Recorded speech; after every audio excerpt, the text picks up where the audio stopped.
Three, two, one. Here we go. Hello and welcome to another great episode of the Gonzo Experience. New episodes every Wednesday morning. I am David Gonzo Mamano with a brand new episode here with a great entrepreneur and a kind of a new friend. I was on his podcast a few months ago, Joe Sanok. Joe, welcome to the Gonzo Experience. Thanks so much, David. So excited to be here. Did I say Sanok? That's how you say it, right? Sanok. Well, yeah. So it's all good. It's Sanok. Well, Mamano, I get, Mamano, I get all these variations. So thanks for being flexible. It's all good. If that's something I got worked up over, I probably don't have a lot going on in my life. That is true. Right? Very good. Well, Joe, welcome to the show. Really appreciate what you're doing. You are a 5 times author with HarperCollins, I believe, and you've got many great entrepreneurial experiences that are very, very impressive, which we'll get into. Recently, you're partnering with Simon Sinek to be a speaker with his organization. So congratulations. That's big, right? Yeah, thanks. And Simon Sinek, if you haven't heard of Simon Sinek, he's all about your why. He kind of really focused that and brought that with his book. What was his book? Was it Find Your Why? Start with Why. Start with why. A quick little story about Simon Sinek. So, I want to say it was maybe 15 years ago now. I was one of the founders of our local EO chapter, Entrepreneurs Organization chapter in Rochester here. And we have Buffalo and Rochester. So it was EO Western New York. And we heard about this guy that was writing a book. It wasn't even out yet. And his name was Simon Sinek. So Ralph DeAndrea, a friend of mine who was in the organization EO with me, he called him and said, "Hey, would you be willing to talk about your keynote about why?" And sure. And so how much? Well, we have Buffalo and Rochester. So we'd like to do one talk one night and one talk the other night. And he goes, how about, you pay for my travel and $1,500. Okay. Sounds great. So, 10 years later, we tried to get Simon to come back. I think it was $75,000. Now I think it's like $250,000, right? We got the star before he rose, right? So that's amazing. We had dinner with him. He was like so cool. He used to take my phone calls. I was in New York City about a year afterwards. I called him. We had dinner together. Now he doesn't even take my calls, of course. But I knew him when. So, but enough about Simon. Joe, let's talk about you. Joe, you really your new book, which is called The 4-Day Work Week. Very cool. Let's talk about that. But first, tell us who you are. Tell us about your journey as an entrepreneur, what you do, who you are. And we love when our entrepreneurs share stories about the we call them crash and learn moments. Were there ever any moments when you were up at 3 a.m. and did not know how you were going to get through the next day? Yeah. I took a very traditional educational route where I did my undergraduate in psychology, did the honors college, followed the script, took a year off and traveled around for a while to try to fall in love with learning again. Cause at the end of, finishing undergrad, I just didn't want to learn anymore. I was sick of it. That traditional education kind of smited the learning out of me.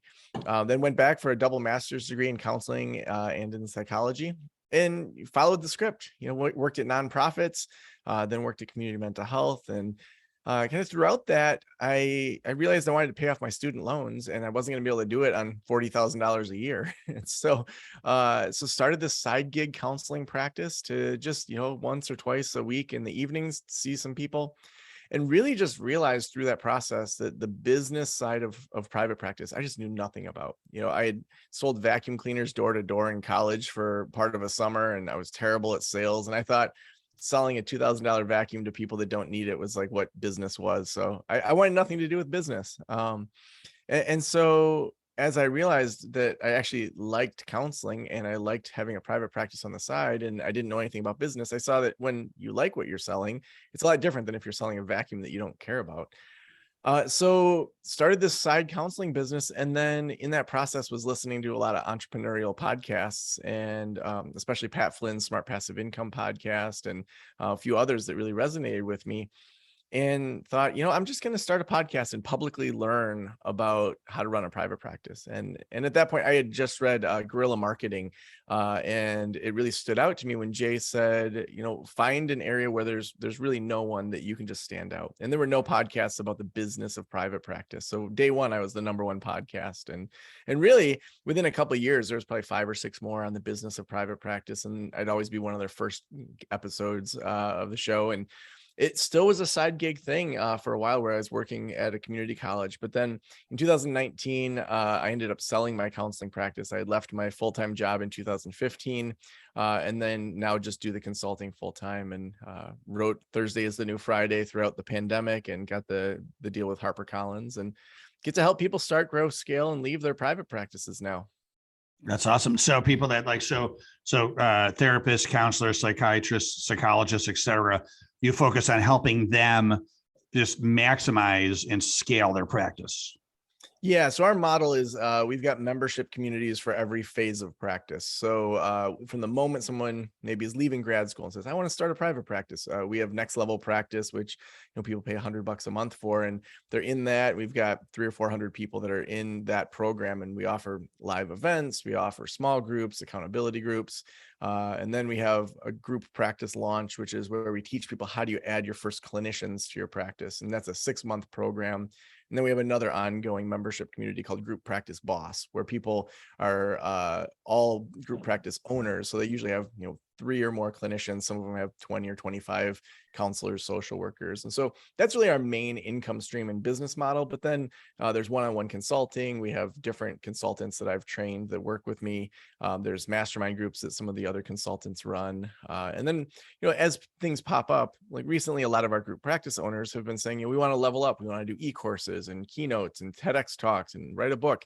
So when we have a group kind of bubble up, we'll test out to see what works. And so we just did this test for something called Audience Building Academy. And so it's aimed at people that, say are great at ADHD and treating people, but they want to go beyond just their practice. And so for that 6 months, we've gone through, how do you build an audience? We meet twice a month. And then we see, does this work? Like, is there something here that we could do ongoing, or is this a one-time thing? And from this, it's clear this group wants to keep going. So we'll be adding another membership community, but then we'll reuse all of the content that I already created for this first test group, and kind of automate it into a e-course plus Q&A, live Q&A for the next round. And so we're constantly trying to just let our audience say what they want to buy, and kind of where they're headed, so that we can serve them, but then we don't have to feel like we're salesy and making things that we're squeezing people in, rather just reacting to what they need and what they want. That's fantastic. So, and as a result of your experience as a business owner, you have written 5 books through HarperCollins, I believe. Is that correct? Yeah, so Thursday is the New Friday is the only one through HarperCollins. The other 4 were self-published, and really, I think they were aimed more at, yes, doing good content, but really positioning type of books. So to take what I was doing on the podcast, what I was doing in the private practice, and bring it together to add value to my customers. And so, mental wellness parenting, I had mental wellness counseling as my practice. And so I wrote a parenting book, bringing together a lot of the best advice I did in counseling or blog posts, and was able to give it to clients when they came in, or sell it. And so if someone Googles my name and they're saying, do I want him as my therapist, and they see I wrote a book about parenting, they're more likely to work with me and also pay the higher fee. And so a lot of them were aimed at very micro niches to position myself. But I'd say Thursday is the New Friday is the first traditionally published book. And I mean, to be on HarperCollins was always a dream also. So yeah. So I'm gonna take just a left turn here for a minute, because a lot of business owners, entrepreneurs, they want to write a book, and most of them do self-publish, right? So you self-published 4 books. How did you end up? It's a total left turn, but how did you end up getting a deal with HarperCollins? I mean, that's got to be kind of an interesting story there. Yeah, every year I think through what's something that I could put time into that's more of a gamble than what I'm already doing, that really will level things up, that will just, if I got this, that would be a game changer. So one year it was, if I could have consulting clients that were twice as much as my private practice counseling clients, if I could get $400 an hour, that would be amazing at that time. Then it was, if I could fill up a mastermind group where I have 6 people each paying me $400 a month, that would be a game changer. And then membership community. So it was in late 2018, I set for 2019 what I wanted, and that was to get a traditionally published book with someone like HarperCollins. HarperCollins was kind of the Harvard, the stretch school, if you will.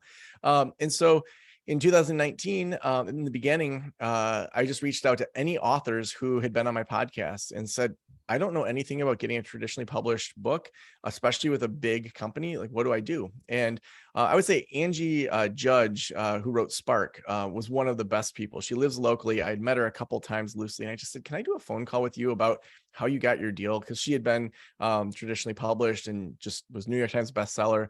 And she just walked me through the process. She said, you have a proposal. You don't even write the whole book. Then you have an agent. You shop around for the agent, and then kind of walked me through the process.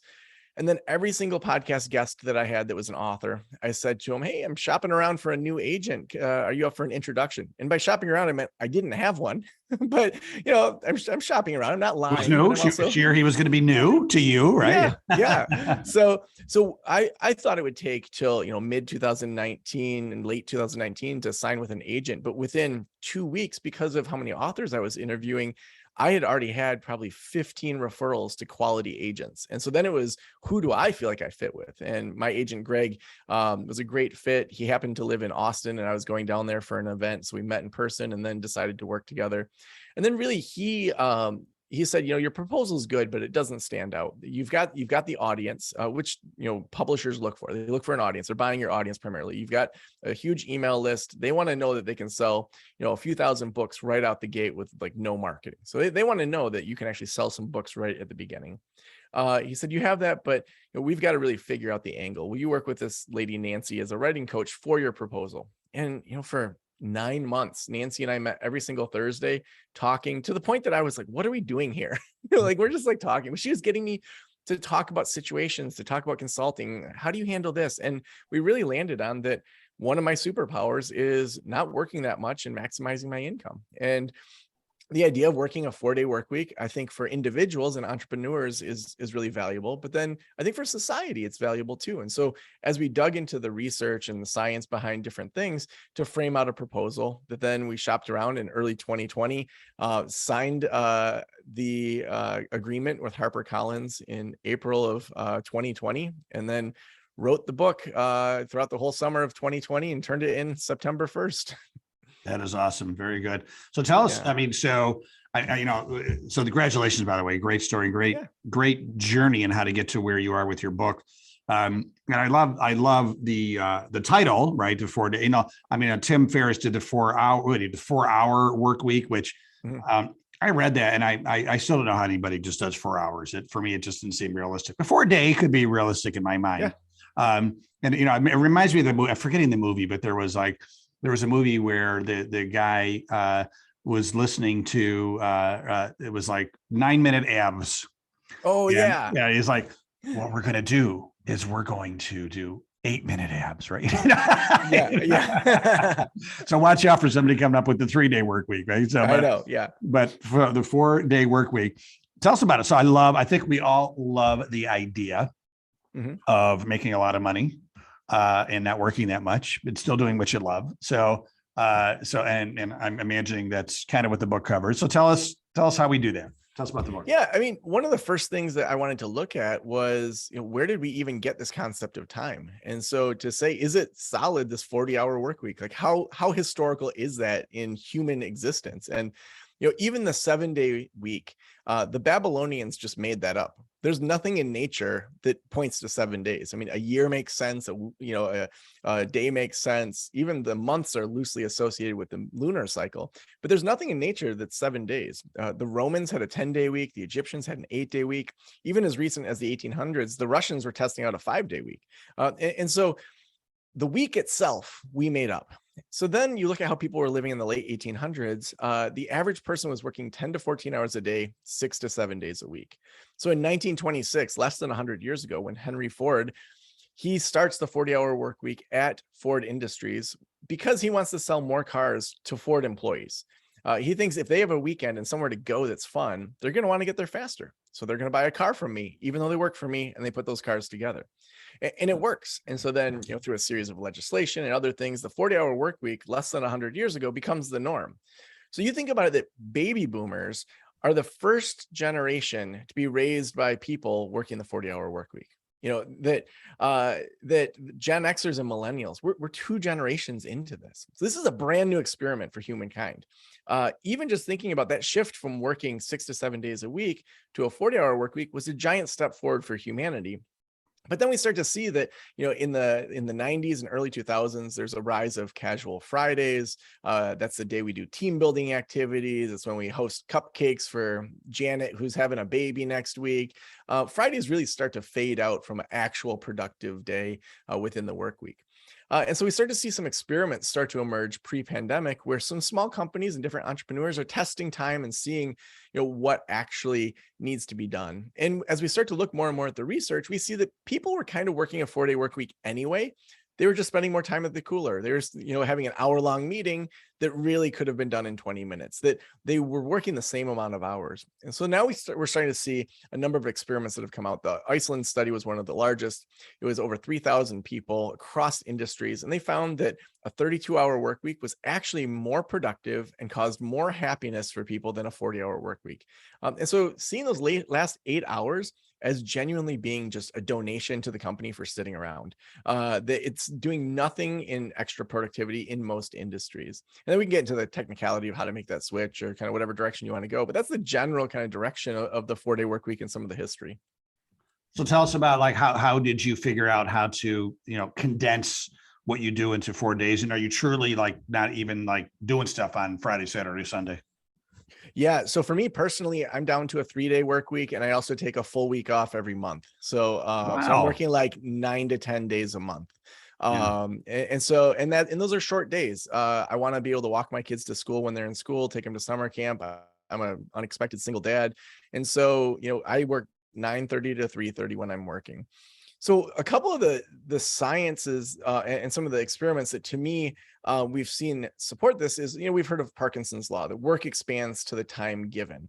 The other side of Parkinson's law that is rarely reported is the natural bloating of organizations. So David, imagine I said to you, all right, you got to take your 5 days of work. You've got 20 major tasks in a week. You need to condense it down to, 4 days.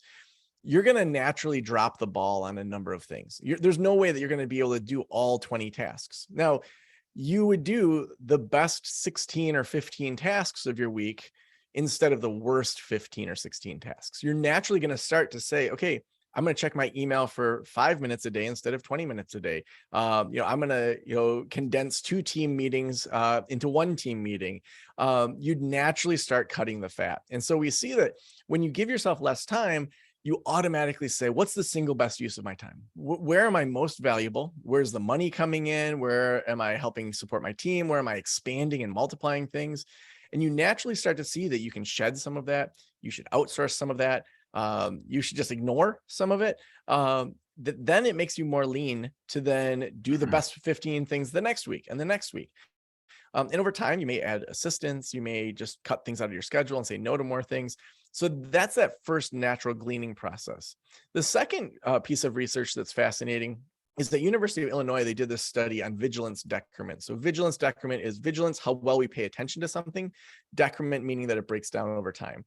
So the idea was that, when someone's working on a boring task, they're naturally going to have vigilance decrement. Their ability to pay attention is going to go down over time. And they wanted to challenge that. And so they brought these students in to first establish, was their vigilance decrement? So they gave them a 4-digit number, say it was 4312, and they'd look at a computer for an hour and random 4-digit numbers came up. And when their number came up, they hit a button. So super boring task. They just sit there watching random numbers. There's 4312. Nope, that one's not mine. There was vigilance decrement. At the end of the study, they paid attention worse than they had at the beginning. The second version of the study, exact same model, give them the 4-digit number, push the button. But at the 1/3 mark, they give them a 1-minute break. And then at the 2/3 mark, they give them another 1-minute break. And they didn't have their phones. They didn't have TVs, no magazines, just like, we put you on the wrong computer, hang out in the lobby for a minute. We'll put you somewhere else. They found that vigilance decrement was completely relieved in 2 1-minute breaks. And so what we're learning from the neuroscience is that, yes, the amount that we work is part of the equation, but how we work and the environment we create for ourselves and the ways that we trigger our brain and get into flow state faster,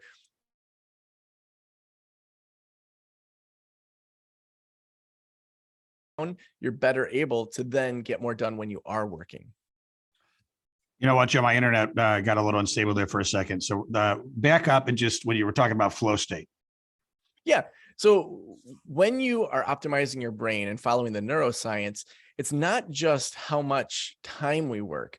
We're seeing that it can actually optimize our flow states to get more done during the time that we are working. And so oftentimes we don't focus on the slowdown component of it to set clear boundaries when we're not working. But when we do that, we're better able to then sprint full tilt when it is time to work. That's incredible. You know what really is blowing my mind is the fact that we as humans made up the week. So, and we've been very conditioned to, since the baby boomers, to say Monday through Friday we work, and Saturday maybe we catch up a little bit on work, and then Saturday afternoon and Sunday is playtime, right? And then then Sunday used to, for everybody, used to be all like, church, synagogue, etc. And that's lightening up a little bit, but then it's like you had no time, right? So just chill. Right. So, I mean, I look at my grandpa's schedule. He worked for Chrysler, so he had to be there at like 7 a.m. He, does like a 9-hour shift, then drives an hour back. He had this, little family store that he ran all day Saturday. He's doing that. And then on Sundays, they'd go around a family and have potlucks after church. And then he'd do it all over again. It's just like a crazy schedule. Yeah. No, when was grandpa time, right? Just to chill, right? If you didn't have it. Yeah. Right. My dad said he had one, I think, half hour a day. There was some TV show or radio or the news or something that every day he watched that. And it was like, don't disturb dad. But that's it. That's all he had. Let him be. Well, it sounds like you have really designed your life based on your life. I mean, I want to say like, you, because of you're talking about your single dad, you're obviously very dedicated to your kids and your family, et cetera. That you said, I want to design my work life to fit my personal life and my family life. And so kudos to you for doing that. I think that's like what entrepreneurs do is they find a way to make it work. But sometimes it is difficult to not work full boat as an entrepreneur, 40, 50, 60 hours a week, but you have figured it out. And I know you have an executive assistant who I believe is very, scheduling this. She's been great as well. So that must help out too. Yeah, I think part of it is setting the boundaries that you want for your life first. And it may be 3-4 months from now saying, I want to take an extra hour off on Fridays, or I want to, go golfing early on a Thursday to really decide for ourselves, like, what is it that you want out of life? And then if you can only work 22 hours a week, okay, what does that mean for your pricing? What does that mean for, adding people in? I have a team of 10 people in South Africa that do all the back end media. So when I do a podcast interview, I do the recording, and then after that, I don't touch anything. And so to be able to, over time, that didn't all happen at once. When I first started, I had to bootstrap it just like everybody else, but to just shed one thing at a time and say, okay, I'm not going to make the graphics anymore. Okay, I'm not going to do the show notes anymore. Let's find a transcriber so we can rank higher for SEO, and just adding in those systems over time. And then the other side that a lot of entrepreneurs really don't focus on is absolutely protecting that time and having hard boundaries around what they're going to do and not do. So I might check a little bit of email on a Friday morning. But after I'm done with that, I'll say to Jess, my director of details, like, I'm done for the week.